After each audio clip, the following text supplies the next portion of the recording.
ਹੁੰਦਾ ਮੈਂ ਤੁਰ ਨਹੀਂ ਸਕਦਾ, ਟਾਈਫਾਇਡ ਤੋਂ ਮਜ਼ਬੂਰ ਹਾਂ ਅਤੇ ਮੇਰੀਆਂ ਲੱਤਾਂ ਨਹੀਂ ਕੰਮ ਕਰਦੀਆਂ, ਮੇਰੇ ਬਾਜ਼ੂ ਨਹੀਂ ਕੰਮ ਕਰਦੇ। ਅਸੀਂ 8 ਭੈਣ ਭਰਾ ਸੀ, ਜਿਹਦੇ ਵਿੱਚੋਂ 2 ਰਹਿ ਗਏ ਆ, ਬਾਕੀ 6 ਫੌਤ ਹੋ ਗਏ ਆ।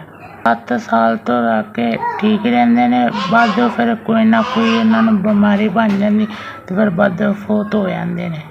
ਮੈਂ ਵੀ ਠੀਕ ਸਾਂ, 7 ਸਾਲ ਸੀ ਤਾਂ ਮੈਂ ਪੜ੍ਹਨਾ ਸਾਂ ਸਕੂਲ, ਬਾਅਦੋਂ ਫਿਰ ਇਹਦੇ ਤੋਂ ਬਾਅਦ ਫਿਰ ਮੇਰਾ ਆਹ ਮਸਲਾ ਬਣ ਗਿਆ। ਨਹੀਂ ਚੁੱਕਿਆ ਪਾਪਾ ਮਜ਼ਦੂਰੀ ਕਰਦੇ ਨੇ, ਪਕੌੜੇ ਟਿੱਕੀਆਂ ਵੇਚਦੇ ਨੇ, ਮੁਸ਼ਕਿਲ ਸਾਡੇ ਘਰ ਦਾ ਖਰਚਾ ਚਲਾਉਂਦੇ ਨੇ ਮੇਰੇ ਪਾਪਾ। ਮੇਰੀ ਭੈਣ ਵੀ 7 ਸਾਲ ਦੀ ਹੋਈ ਹੈ, ਪਰ ਇਹਦੇ ਕੋਲ ਸਹੀ ਤੁਰਨ ਜਾਂਦਿਆਂ ਦੀਆਂ ਲੱਤਾਂ ਖਰਾਬ ਹੋ ਗਈਆਂ। ਅਸੀਂ ਗੁਰਬਤ ਤੋਂ ਆਪਣਾ ਸਹੀ ਇਲਾਜ ਨਹੀਂ ਕਰਾ ਸਕਦੇ।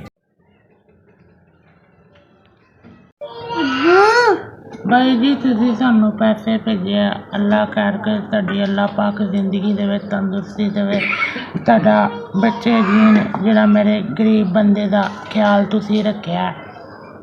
ਤੁਹਾਡਾ ਭੇਜਿਆ ਹੋਇਆ 5000 ਮੈਨੂੰ ਮਿਲ ਗਿਆ।